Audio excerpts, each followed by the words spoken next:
a male-dominated genre such as hip-hop, the times are few and far between to meet an MC, especially a female MC, aka FemCee, that seems to be ascending through the ranks in a manner reminiscent of the golden age of hip-hop. My name is Dynasty, I kill 'em with the finesse, telling me I'm the best, not just of the broads. The first time I saw her, it was just special. I've seen so many local artists on stage, I've been to so many shows, and when she came out there, she just made the whole crowd fall in love with her, and they didn't know any of her records. And that was real special, because nobody does that.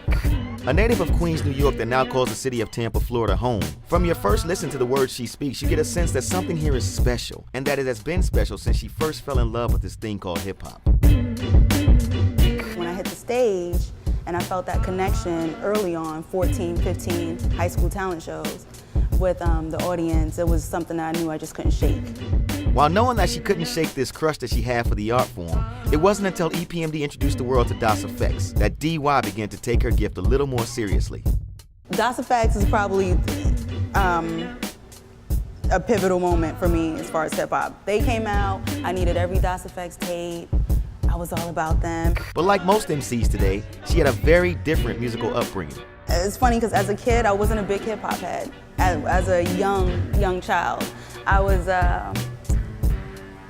all about 80s Whitney, Janet Jackson, Michael Jackson. When you hear tracks like FemCee and Magnificent, you can't help but want to ask two things. Is Lauryn back? I don't know if my style comes from Lauryn Hill, because when I listen to myself, I don't really hear Lauryn. And how can a heavily influenced Queens-bred FemCee create a buzz in the state of Florida? Tampa's embraced me, and I've fallen in love with Tampa. It's my second home. And I think that the music that I make transcends boundaries. With 2 official releases under her belt and numerous freestyles, it became clear pretty quickly that her music was definitely crossing a few boundaries. Then she got it, the call from a legendary beatmaker and one half of the groundbreaking duo Gang Starr, DJ Premier. He heard FemCee, Sandman sent it to him. I mean, you send something to DJ Premier, you don't really think he's gonna listen, or maybe he'll listen or whatever, but a few weeks later he hit him back, I like this song, I'm playing it tonight on my show, which is huge in itself. A few months later, this would turn into Dynasty recording with the legendary producer to create Epic Dynasty.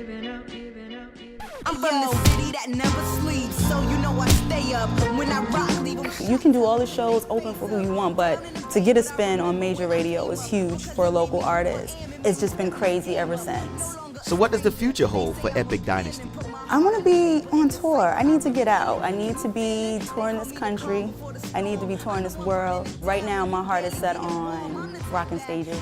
So when you hear the name Dynasty, Just think of hip-hop, just music that's good for your soul, as she says.